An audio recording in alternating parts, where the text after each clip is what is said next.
तीसरी बात क्या है कि the number of proton in the nucleus of atom is therefore exactly Z. Proton की संख्या तो जेड के बराबर हो गई, ठीक है, पढ़ते आ रहे हैं बचपन से। इलेक्ट्रॉन की संख्या प्रोटॉन के बराबर है। इलेक्ट्रॉन्स किसके बराबर है? प्रोटॉन के बराबर है। चार्ज भी बराबर है और ये जेड के बराबर है, ठीक है। और ये जेड क्या है बताओ? Atomic number. किसी भी एटम में यही कहानी होती है सारे एटम। चलिए भाई, तो Chadwick was awarded 1935 Nobel prize in physics for the discovery of क्या? न्यूट्रॉन। ठीक, चलिए इस बात का एक दिमाग में रखना है। मास ऑफ न्यूट्रॉन प्रोटॉन से ज्यादा है कि कम है? ज्यादा है।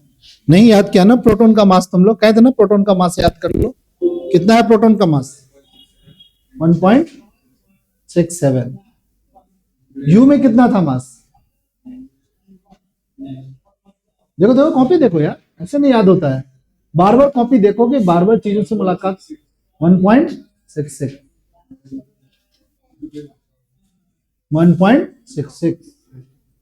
1.66 कहां है यार? चलो भाई प्रोटॉन का मास देख लेते हैं, सुनो सुनो।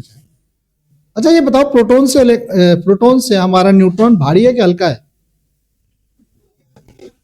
न्यूट्रॉन हमारा भारी है यार। देखो प्रोटॉन का मास हमने लिखा था 1.00726। ये प्रोटॉन का मास था यू में।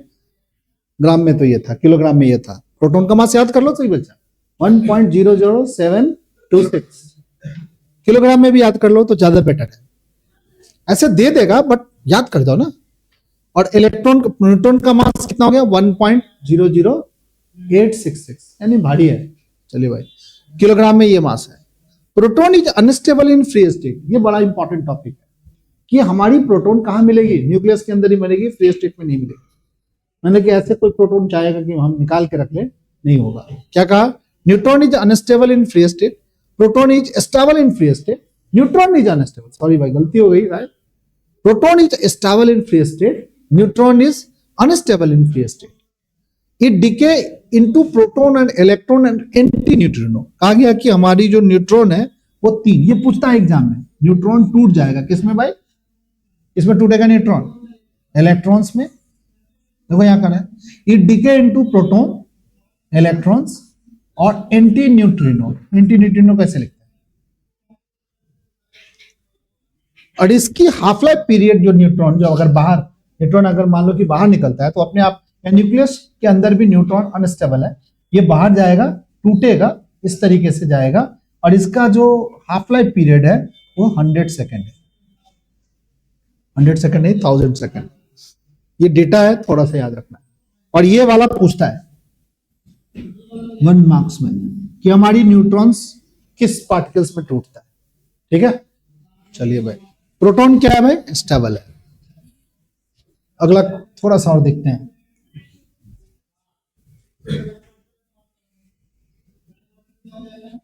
यही बात यहां लिखा हुआ है, सही बच्चों के साथ क्या लिखा हुआ है? सही बच्चे, अभी हम लोग पढ़े हैं उसी बात को यहां देख लेते हैं। क्या लिखा हुआ है? A free neutrons unlike free protons is क्या? अनस्टेबल। वही स्लाइड लिखा हुआ है।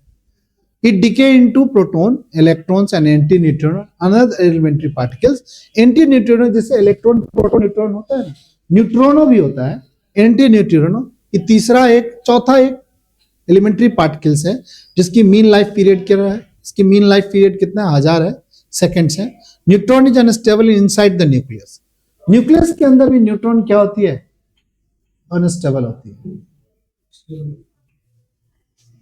हाँ, स्टेबल होती है। Neutron inside the nucleus stable होगी। And also use the terms nucleons, neutron और प्रोटॉन। एक बात याद कर लो सब बच्चे, न्यूक्लियंस क्या कहलाएगा? न्यूक्लियंस, एक बात याद करने की बात हो गई। न्यूक्लियंस क्या होगा? Protons plus neutron.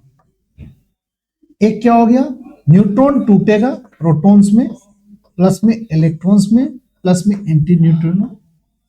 और ये न्यूक्लियस जो होता है, ये जो न्यूट्रॉन जो है वो अनस्टेबल है फ्री स्टेट में,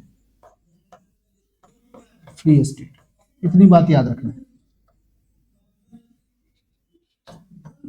और इसका मास कितना होगा, कोई बच्चों को याद हुआ? 1.00866, याद कर जाओ यू। और इसका मास प्रोटॉन से क्या है, ज्यादा है। प्रोटॉन का कितना है? 1.00, बोलो देख के बताओ बेटा। 727। ये मास ऑफ क्या है? प्रोटॉन है यू में। याद कर जाओ सही बच्चे। चलो बताओ, हमारी दुनिया किस चीज से बनी है? दो चीज, मैटर और चार्ज। आगे ये जो मैटर है ना, उसको हम एनर्जी में कन्वर्ट कर सकते हैं। कोई भी केमिकल रिएक्शन में क्या मास का लॉस होता है? नहीं होता है।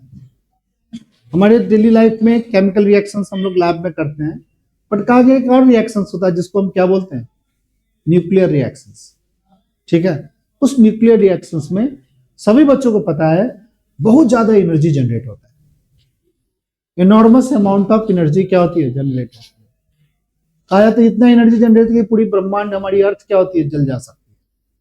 ठीक है, तो इतनी सारी जो एनर्जी है जो प्रोड्यूस किया जाता है, वो ऐसे ही नेचर में नहीं प्रोड्यूस करते हैं, उसको न्यूक्लियर रिएक्टर के अंदर जनरेट करते हैं, और उतनी लार्ज क्वांटिटी में जनरेट भी नहीं करते।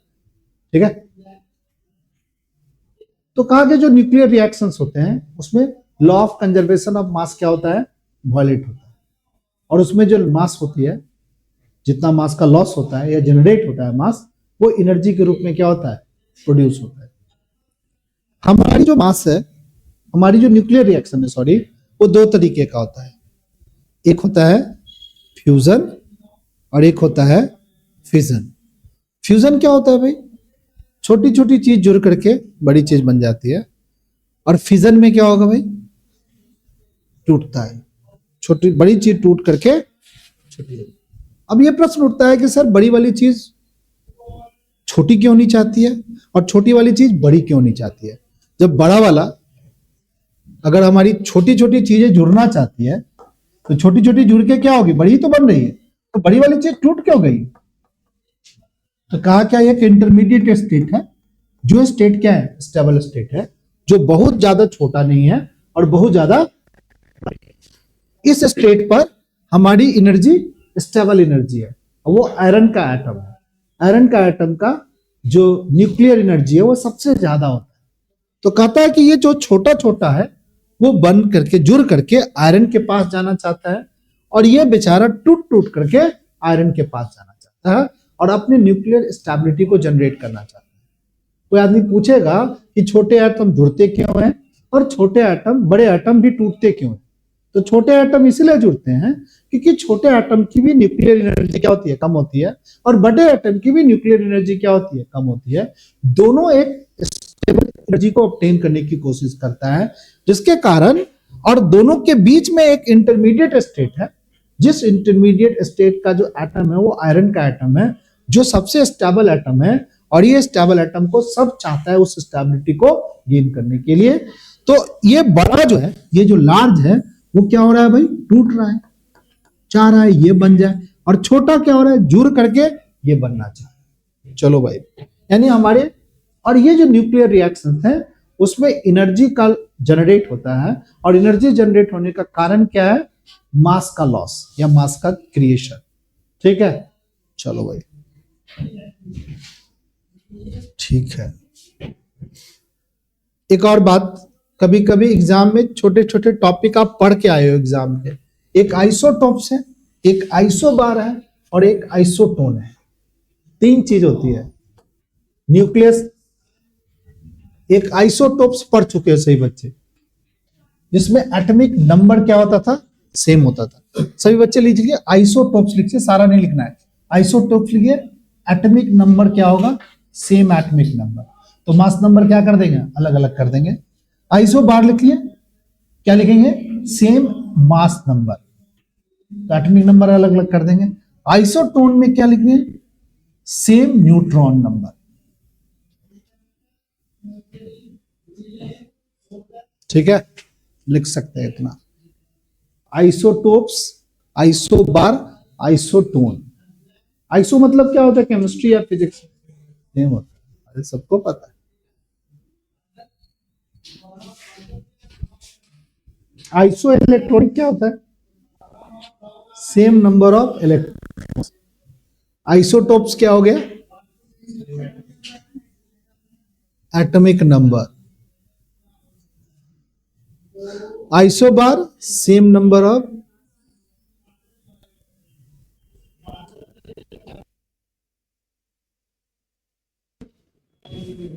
नहीं है, बट यहां पर डिफरेंट एटम है, एक हाइड्रोजन और एक क्या है, हीलियम है।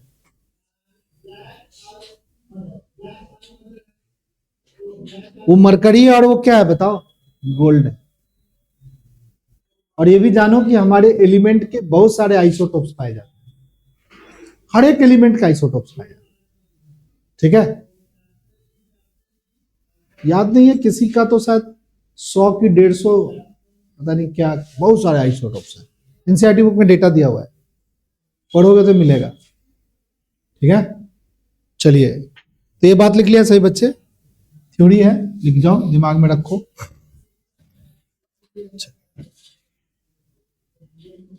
अब यहां से लिखना है सही बच्चों को, mass energy and nuclear binding. लिखिए mass energy and nuclear binding. इस पे आएगा न्यूमेरिकल, इस पे आएगा क्या? न्यूमेरिकल।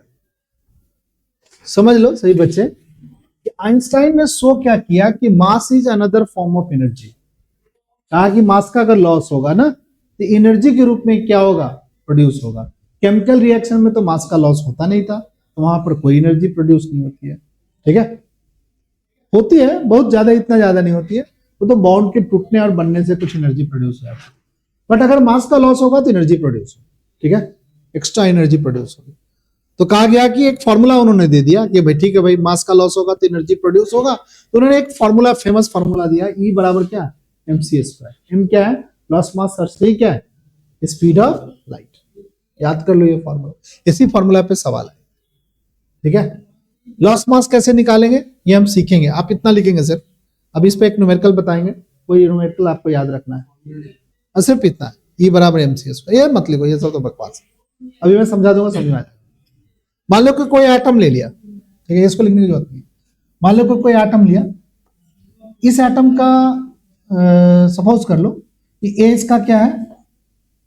एटॉमिक मास है, जेड इसका एटॉमिक मास ऊपर लिखते हैं ना, और एटॉमिक नंबर क्या है? नीचे लिखते हैं। तो यहां पर ये एटॉमिक नंबर है, इस एटॉमिक नंबर को हम क्या लिख देंगे भाई? जेड लिख देंगे। अब जेड का मतलब क्या हो गया भाई?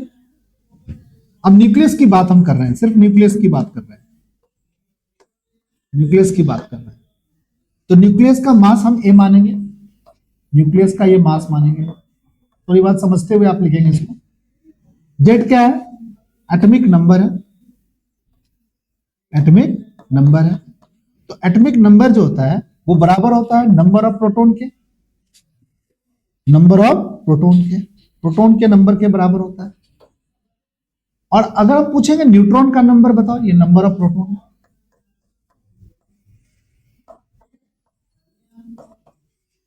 और अगर हम न्यूट्रॉन का नंबर पूछेंगे तो जेड में से क्या करेंगे? प्रोटॉन का नंबर माइनस कर लेंगे। क्या निकलेगा? हमारा एन निकलेगा। ये नंबर ऑफ क्या है? न्यूट्रॉन है, नंबर ऑफ न्यूट्रॉन है। किसी को नहीं समझ में आया तो पूछ लेगा, ये आप 11th में भी सीखे थे। जेड हमारा नंबर ऑफ प्रोटॉन है, तो जेड में से पी माइनस कर लेंगे, नंबर ऑफ प्रोटॉन को माइनस कर लेंगे, सॉरी ए माइनस कर लेंगे, ए माइनस एकदम सही है, ए माइनस। तो नंबर ऑफ प्रोटॉन क्या होगा? निकला है। ठीक है, ये थोड़ा उल्टा हो रहा है, ए में से क्या माइनस करना पड़ेगा? ए बड़ा हो ना, ए में से क्या मान लेंगे? प्रोटॉन की संख्या माइनस कर लेंगे, तो हमारा नंबर ऑफ प्रोटॉन निकल आएगा। ठीक है, अब क्या करेंगे? टोटल मास कैलकुलेट करेंगे, टोटल मास कैलकुलेट करेंगे। तो कैसे करेंगे? प्रोटॉन के मास को, प्रोटॉन के नंबर को प्रोटॉन के मास से मल्टीप्लाई कर देंगे, और न्यूट्रॉन के नंबर को न्यूट्रॉन के मास से मल्टीप्लाई कर देंगे, न्यूट्रॉन के नंबर को न्यूट्रॉन के मास से मल्टीप्लाई। इसमें ज्यादा नहीं है कॉम्प्लेक्स बेटा, ये कॉम्प्लेक्स बन रहा है, मेरे को ऐसा नहीं बताना चाहिए, थोड़ा और तरीके से मैं बताऊंगा। ये फॉर्मूला बनाने की कोई जरूरत नहीं है। ये टोटल मास हो गया, और मास का लॉस जब निकालना होगा इस टोटल मास में से, मास लॉस को इस टोटल मास में से, ये जो टोटल मास आपने निकाला है इस मास में से ए को माइनस करो, मास निकल जाएगा, लॉस्ट मास। देखो एक चीज बताता हूं, देखो मान लो कि हमारे पास 5 प्रोटॉन थे, मान लो हमारे पास 5 प्रोटॉन्स थे, 1 2 3 4 5, ठीक है। और मान लीजिए हमारे पास 7 न्यूट्रॉन है, 1 2 3 4 5 6 7। अब ये न्यूक्लियस बन गई, तो मास कितना होना चाहिए, कोई बच्चा बताओ। इस 5 प्रोटॉन के मास और 7 न्यूट्रॉन के मास का सम मास होना चाहिए। तो देखोगे मास क्या होगा, या तो ज्यादा होगा नहीं तो कम होगा। मान लो कि हर एक ये 5-5 ग्राम का है, तो बताओ 5-5 ग्राम कितनी बार आया बताओ। 5 5 10 5 15 5 20, ये 20 ग्राम हो गया। और मान लो कि ये 3-3 ये 7-7 ग्राम का, तो 7 49, सबको जोड़ोगे तो कितना हो गया भाई, 69 होना चाहिए मास। तो तुम देखोगे ये 69 मास नहीं है, कम है, मास का लॉस हुआ है। जब न्यूक्लियस बना ना तो मास का लॉस हो। 7 प्रोटॉन्स 7 न्यूट्रॉन और 5 प्रोटॉन का मास जब न्यूक्लियर मास कैलकुलेट करने के गए तो ये मास क्या मिला, कम मिला, यानी मास का लॉस हुआ, एनर्जी के फॉर्म में प्रोड्यूस हो गया। ये कैलकुलेशन है जो हमें करना है। और कहा गया, आइंस्टाइन ने कहा कि एनर्जी क्या होगा, प्रोड्यूस होगा, लॉस मास के बराबर होगा।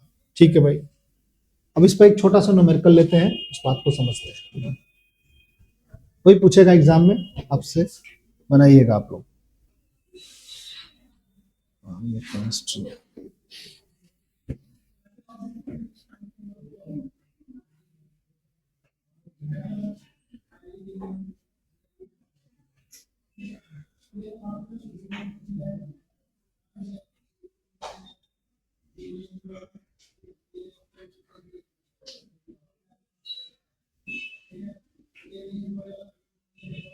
ये वाला, जैसे यहां पर एक छोटा सा सवाल दिया है तो बहुत आसान सा है। क्या कर रहा है, calculate energy equivalent to 1 gram of substance. अगर 1 ग्राम का मान लो कि लॉस होता है तो कैसे निकालेंगे। 1 ग्राम को पहले क्या है बताओ कोई बच्चा, 1 ग्राम को हम किलोग्राम बना लेंगे। तो 1 ग्राम एनर्जी का लॉस, तो मास का लॉस निकालेंगे 1 ग्राम, 1 इंटू 10 की पावर कितना लगाएंगे, ग्राम निकाल, ये ग्राम था ना, तो किलोग्राम बनाएंगे तो 3 हो गया, यानी मास किलोग्राम में होना चाहिए। और सी कितना होता है बताओ, 3 इंटू 10 की पावर कितनी होती है, 8 होती है। तो अगर हम लोग एनर्जी का फॉर्मूला बनाए तो एमसी का स्क्वायर होता था, एम की वैल्यू कितनी होगी, 1 इंटू 10 की पावर माइनस का 3, और सी हो गया का स्क्वायर, तो 9 इंटू 10 की पावर कितना हो गया बताओ, 8 दूना 16, 3 घटेगा, 9 इंटू 10 टू दी पावर कितना हो गया बोलो, 13 जूल एनर्जी। यानी मास अगर, ये मास अगर किलोग्राम में होगा और ये मीटर पर सेकंड में होगा, तो एनर्जी किस में निकलेगा बताओ, जूल में निकलेगा। याद कर लो इस बात। ये एनर्जी छोटी एनर्जी है कि बड़ी एनर्जी है, कि बहुत ज्यादा एनर्जी है। 1 ग्राम का तो लॉस होता ही नहीं है न्यूक्लियर फ्यूजन और फ्यूजन में। इकाई दाई सैकड़ा हजार 10,000 लाख 10 लाख करोड़ 10 करोड़ अरब, खत्म हो गया। 10 की पावर 13 है भाई, अभी 10 ही आई है। ये लार्ज अमाउंट ऑफ एनर्जी है, ठीक है, 1 ग्राम के सिर्फ लॉस से। यहां पर 1 ग्राम का भी लॉस नहीं होता है, यू में मास निकलेगा तब भी एनर्जी अच्छी खासी क्या होती है, रिलीज होती है। चलो थोड़ा सा पढ़ते हैं। Experimental verification of Einstein mass energy relation has been achieve in the study of nuclear reaction among nucleons, nuclei, electrons and another more recently discovered particles. In a reactions, the conversion of law of energy state that initial energy and final energy are equal provided the energy associated with the mass is also included. This concept is important to understand the nuclear mass and the interaction of nuclei with another. They can be subject to matter of the next few seconds. कहा गया कि जो energy का conservation की जो theory थी वो कहीं ना कहीं यहाँ पर क्या हो रही है कि जितनी एनर्जी पहले थी उससे कई गुना ज्यादा एनर्जी क्या हो गई, जनरेट हो गई। तो न्यूटन आइंस्टाइन ने कहा कि हाँ जो मास का लॉस हुआ है वो एनर्जी के फॉर्म में क्या हुआ है, प्रोड्यूस हुआ है। अब क्या हुआ, ये जो एनर्जी है, ये एनर्जी ही न्यूक्लियस को बाइंड करने के लिए यूजफुल एनर्जी है। सपोज कर लो कि किसी भी चीज को बाइंड करने के लिए जितनी एनर्जी चाहिए, सपोज कर लो इसको बाइंड करने के लिए 10 जूल की एनर्जी चाहिए, तो हम 10 जूल एनर्जी देंगे इसको, तो क्या होगा, ये सभी चीजें क्या होगी, अलग अलग हो सकती है। तो कहा गया ये जो हमारी एनर्जी है, लार्ज अमाउंट ऑफ एनर्जी, उसको कहते हैं न्यूक्लियर बाइंडिंग एनर्जी। यानी ये एनर्जी हमारे न्यूक्लियस को बाइंड करने में क्या करता है, मदद करता है। यहाँ पर एक छोटे से सवाल से इस बात को जस्टिफाई करेंगे हम लोग। देखो यहाँ पर क्या है, देखो यहाँ पर क्या है, इस सवाल को ही ले चलते हैं। इस डेटा को याद कर लो दिमाग में थोड़ा सा। चलिए भाई देखो सही बच्चे, find the energy equivalent to 1 atomic mass unit first in joule then in mega electron volt using the expression the mass defect of oxygen atom. ठीक है, थोड़ा समझते हैं तब लिखेंगे, लिखने की जरूरत नहीं है।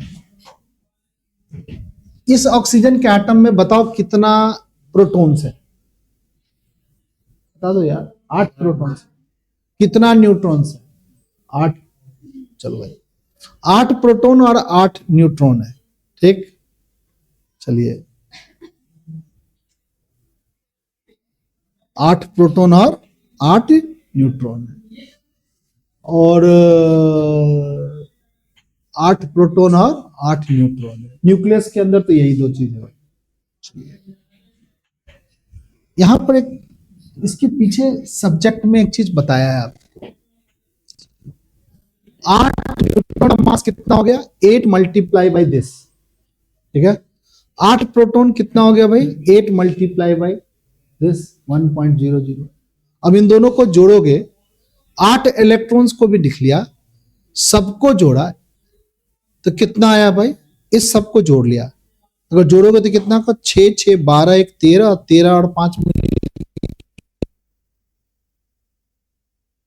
नहीं, ये दोनों 6 6 12 1 13 का 3, यानी इस दोनों को जोड़ा है। ध्यान से देखो इस चीज को थोड़ा सा, तो इन दोनों को जोड़ लिया। नहीं समझ में आया तो पूछ लेना, इन दोनों को जोड़ोगे तो शायद ये आएगा, ये आएगा है।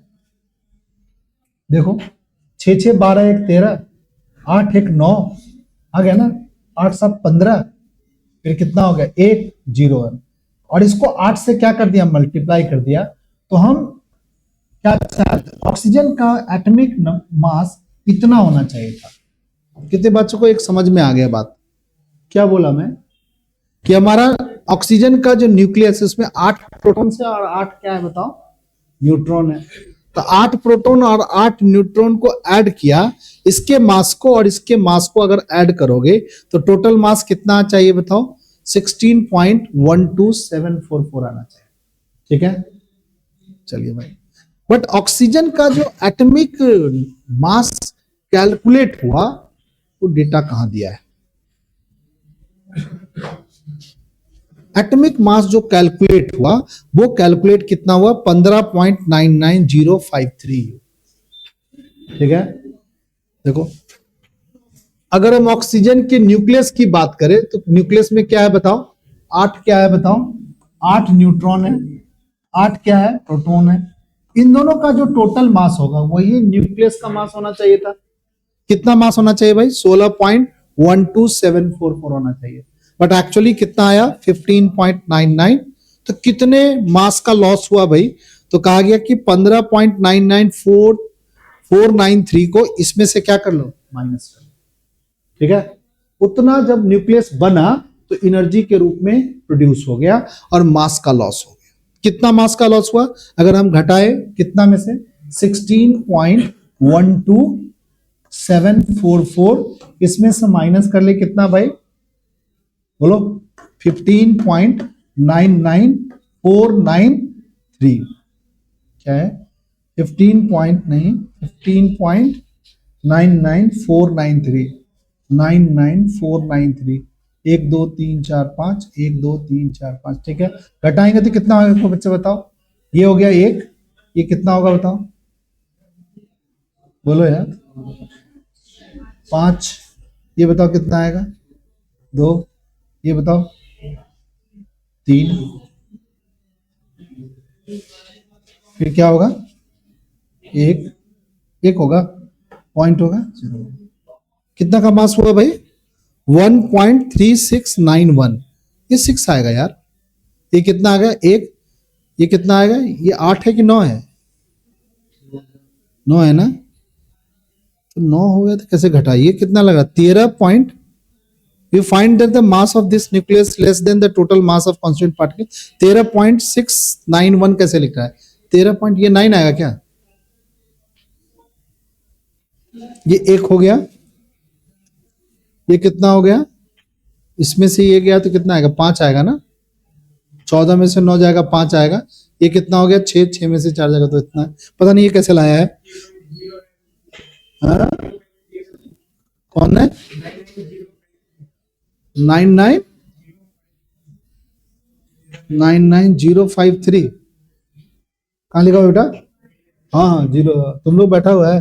15.99, ये 0, ये 5 और ये क्या है 3।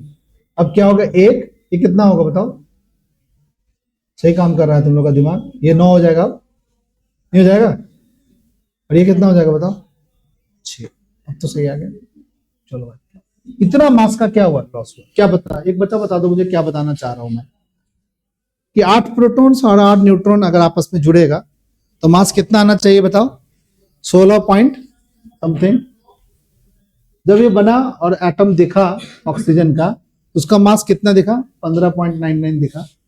तो भाई मास गया कहां, तो कहा कि मास का लॉस हो गया भाई बनने में। ठीक है, तो कितना का लॉस हुआ भाई 13691 U। अब इसको ग्राम में कन्वर्ट करना पड़ेगा, किलोग्राम में। तो 1 U बराबर कितना किलोग्राम, ये शुरू डाटा हमने बताया था। 1 U बराबर कितना किलोग्राम, इतना किलोग्राम होता है। 1 U बराबर इतना किलोग्राम। तो कितने U का लॉस हुआ, कितने का लॉस हुआ है बताओ कोई बच्चा। कितने का लॉस हुआ है, कितने का U का लॉस हुआ है, बोलो कितने U का हुआ है। नहीं पता चल रहा है ना। हाँ, कितने U का लॉस हुआ है,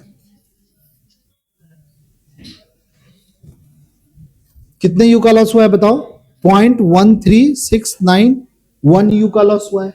इतने U को ग्राम का जो इक्विवेलेंसी है उससे इसको क्या करेंगे मल्टीप्लाई करेंगे, और C² से क्या कर देंगे फिर मल्टीप्लाई कर देंगे।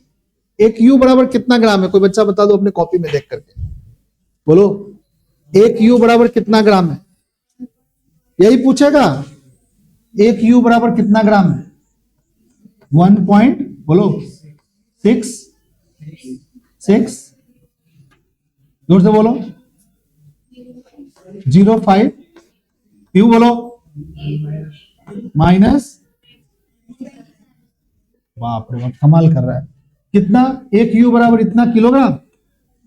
चलो, और यहां पर कितना मास का लॉस हुआ है बताओ 0.13691, इतना U का लॉस हुआ है। तो क्या करेगा, इसको ग्राम में कन्वर्ट कर लिए, इसको क्या करेगा इससे मल्टीप्लाई कर देगा।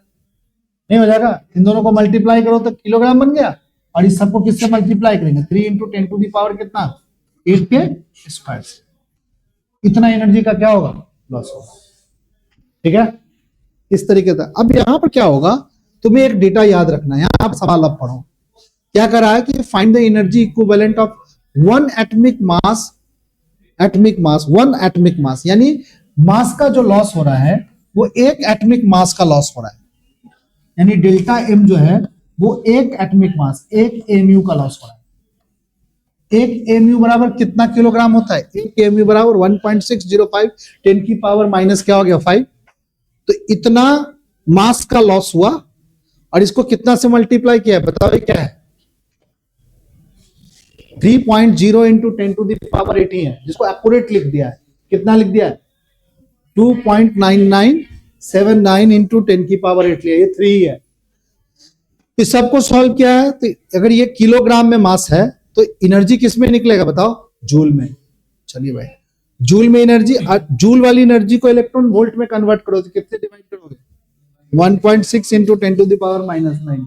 चलिए भाई, अब क्या होगा, इतना इलेक्ट्रॉन वोल्ट हो गया। अब इसको मेगा में कन्वर्ट किया तो मेगा क्या होता है? 10 की पावर 9 नहीं 6, तो 6 होगा तो 3 जीरो इसको लगाएंगे तो कितना होगा? 931 पॉइंट इतना। सीधा सीधा एक डेटा याद रखना है, अगर एक यू मास का लॉस है तो कितनी एनर्जी निकलेगी?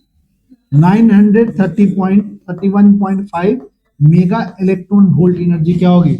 जनरेट होगी। ये दिमाग में रख लो। या तो यही डेटा कहेगा कैलकुलेट करने के लिए सवाल 3 नंबर में पूछ देगा, न्यूक्लियर का एक सिंगल सवाल कहेगा भाई एक यू एनर्जी का लॉस हुआ है, एक यू बराबर कितना किलोग्राम? इतना किलोग्राम।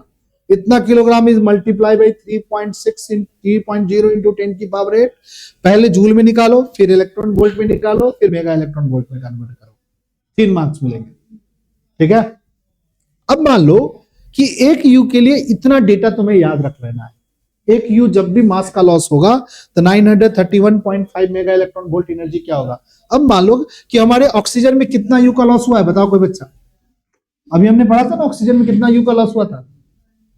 0.13691। चलो भाई, इतना यू का लॉस हुआ है तो एक यू के लॉस से इतनी एनर्जी जनरेट होती है, तो इतना यू के लॉस में क्या होगा? जस्ट मल्टीप्लाई करके आप निकाल। अगर 1 नंबर का क्वेश्चन पूछता है या 1 नंबर में पूछता है तो आप सीधा लिख दो कि 1 यू के लॉस, 1 यू के मास लॉस होने से 931.5 जनरेट होता है।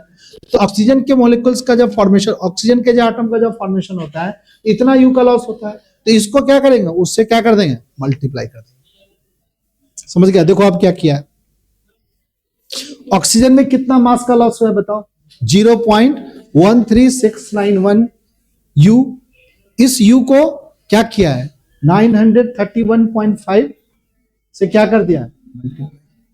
इतना मेगा इलेक्ट्रॉन वोल्ट एनर्जी क्या होगी? जनरेट होगी जब ऑक्सीजन का मॉलिक्यूल्स का फॉर्मेशन होगा। द एनर्जी, अब क्या होगा? ये जो एनर्जी है, ये सारी एनर्जी हमारे 8 प्रोटॉन्स और 8 न्यूट्रॉन्स को बाइंड करके रखे हुए हैं। कितनी एनर्जी? ये वाली एनर्जी। अगर इतनी एनर्जी इसमें दे दोगे, ये सब के सब क्या होंगे?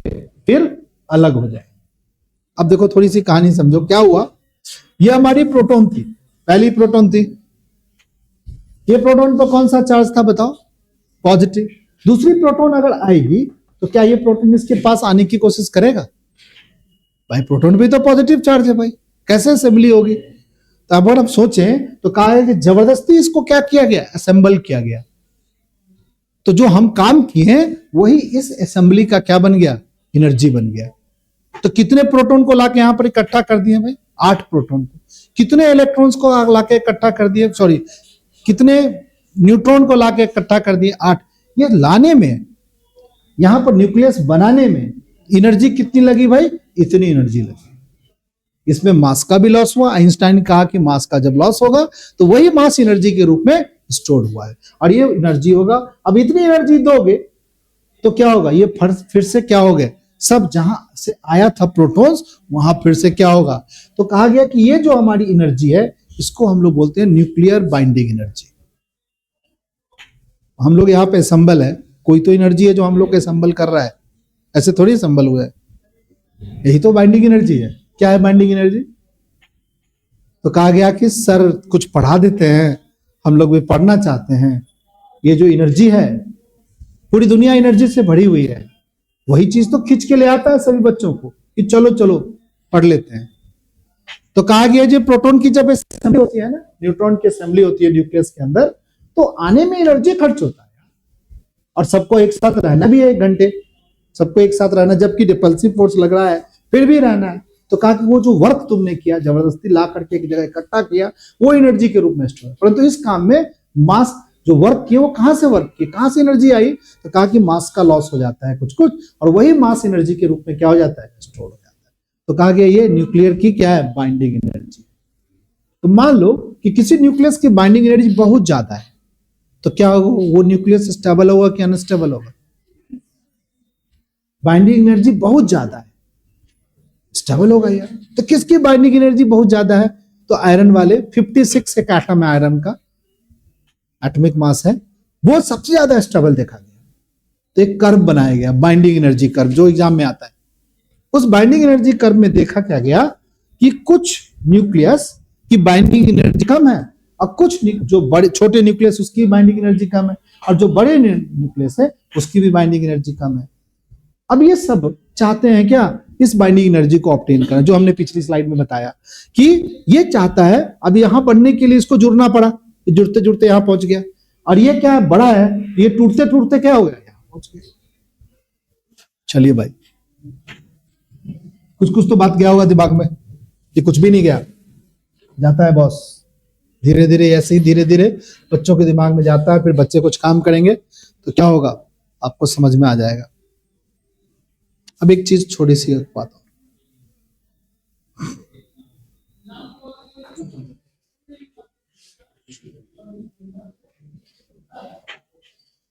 अब क्या थोड़ा सा डेफिनेशन टर्म्स है, चलो इसको हम लोग थोड़ा लिखते हैं। बाइंडिंग एनर्जी अगर डिफाइन के लिए बोलेगा तो क्या बोलेंगे, और binding energy per nucleon define करने के लिए बोलेगा तो क्या लिखेंगे, अमाउंट ऑफ एनर्जी रिलीज। मान लो कि आपने न्यूक्लियाई बना लिया, न्यूक्लियस बना लिया, इसमें बहुत सारे न्यूक्लियॉन्स हैं। न्यूक्लियॉन्स मतलब न्यूट्रॉन्स है, प्रोटॉन्स है, ये सब चिपके हुए आपस में एक साथ भरे हुए, ये हमारी न्यूक्लियस बन गई। तो क्या amount of energy release to form nucleus, जब ये न्यूक्लियस बनाया गया फ्रॉम इट्स न्यूक्लियॉन्स, यहाँ पर एक न्यूट्रॉन्स है और एक क्या है बताओ, प्रोटॉन्स है। ये आकर के यहाँ पर संबल हो गए, सब आपस में जुड़ जुड़ के आपस में चिपक चिपक के बैठ गए। तो जितनी एनर्जी जब ये आपस में चिपकते हैं तो सब अपनी पोटेंशियल एनर्जी को कम करता है, ठीक है। मान लो कि इसमें कोई आदमी बहुत ज्यादा पावरफुल है, वो भी तो अपनी एनर्जी को लॉस करके यहाँ पहुंच गया, ठीक है। किसी के पास कम ताकत है, वो भी अपनी एनर्जी को बढ़ा करके यहाँ पहुंच गया। तो सब जब यहाँ असेंबली होती है तो कहता है एनर्जी रिलीज करते हुए सिस्टम क्या होती है, यहाँ पर संबल होता है। तो संबल, the amount of energy release to form क्या, न्यूक्लियस ऑफ इट्स क्या, न्यूक्लियन। और इतनी मान लो कि इसकी बाइंडिंग एनर्जी क्या हो गया, डेल्टा mc स्क्वायर, ये इसकी बाइंडिंग एनर्जी है। इतनी एनर्जी अगर इस सिस्टम को दे देंगे तो ये फिर से क्या होगा, स्प्लिट कर जाएगा। तो क्या गया, if we separate the nucleus into nucleons we would have to supply the total energy, यानी जितनी बाइंडिंग एनर्जी है उतनी एनर्जी अगर सप्लाई कर दें तो ये फिर से क्या हो जाएगा, स्प्लिट हो जाएगा। तो दो जो पार्टिकल, जिस पार्टिकल से ये बना है उस पार्टिकल्स में फिर से क्या होगा, टूट जाएगा। फिर एक चीज बनाया गया, बाइंडिंग एनर्जी पर न्यूक्लियर। जो बाइंडिंग एनर्जी है उसको ए से डिवाइड कर दोगे तो बाइंडिंग एनर्जी पर न्यूक्लियंस निकल जाएगा, बाइंडिंग एनर्जी पर न्यूक्लियंस। दो टॉपिक है जिसको आप डेफिनेशन टर्म से पूछेगा एग्जाम में तो आपको लिखना पड़ेगा।